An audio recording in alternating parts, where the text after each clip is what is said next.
There's some whores in this house. There's some whores in this house. I said certified freak, 7 days a week, wet and gushy, make that pull-out game weak. Yeah, you dealing with some wet and gushy. Bring a bucket and a mop for this wet and gushy. Give me everything you got for this wet. What's up YouTube, Gushy here. Today we'll be going over a build I like to call the Firelord Ghost build. As always, we'll be going over all the gear and armor needed for this build, the ideal playstyle, the general goals to get the most out of this build, and finally, a couple of alternatives you can use to change up this build to your playstyle. So this build focuses on max AoE damage. So in this clip, I purposely gathered all the enemies into one area. First of all, this ensures that you get the most amount of enemies burned.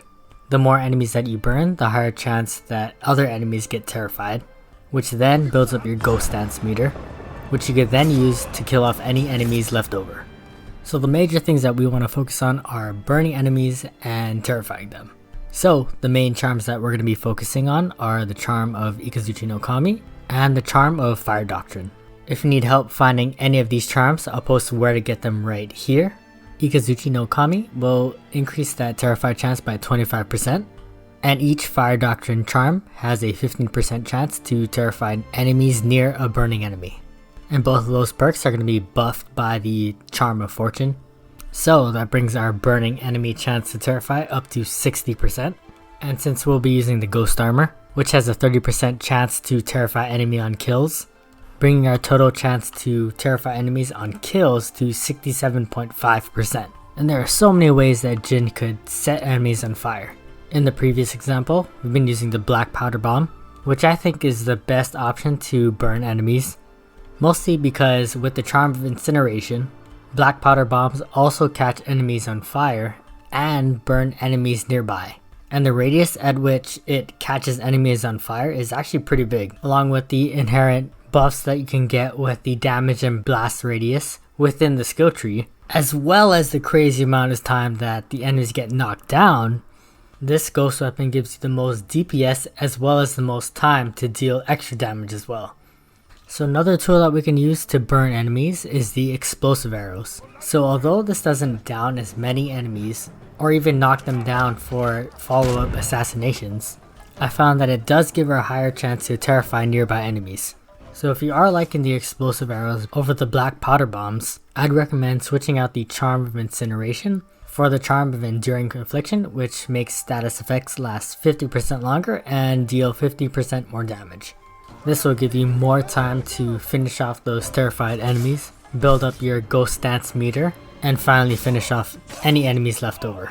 Another way that I found to set enemies on fire is using the Way of the Flame, available in Act 3. With this, you can set your Sword aflame, and then when you switch to Moon Stance, you can do this spinning attack, and if enemies are close by, you're kind of like a spinning fire Beyblade. But the AoE range is actually pretty small, so most of the time you're going to be getting only one enemy. But still a fun enemy to use and set enemies on fire. Another way to get the maximum value of your Black Powder Bomb is to actually use your Firecracker Ghost Weapon. And this is the second upgrade within your Wind Chime tree. This allows multiple enemies to be drawn to a certain location, and the range on this is actually pretty large. If you watch the left side of the screen, you'll see the spear guy come off screen and join the rest of this group at this fireplace over here. Once they're all grouped up, I'll use the Black Powder Bomb to reach that max amount of burn damage enemies at 5. And what's great about this is that even though the brutes have more health and live through the burn damage, they get terrified when the other enemies die, leaving them open to assassination. And so this leads me up to my second variation of this build. So instead of using fire to terrify enemies, we're going to be using poison instead. Again, there are multiple ways to inflict poison on enemies, but since there aren't many ways to inflict AoE poison damage, you're mostly limited to single damage poisoned enemies.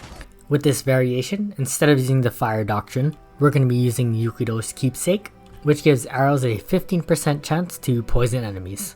Because we're using 2 of these, and with the Charm of Fortune, this boosts our chance of arrows to poison enemies up to 60%. And this can be used on the short bow or the long bow, which pierces armor. Another way to pierce armor is using the poison dart. But again, without that AoE poison damage, it's definitely not as good as using the fire variation. And so that wraps up my fear-induced fire build. If you found any of this useful, please leave a like to show your support. If you have any variations to this build or have any improvements, please leave a comment down below. And if you like this kind of content and want more of it, subscribe to my channel for more build videos and content on Ghost of Tsushima. With that, I'll leave the gameplay running. Thanks for watching, and peace.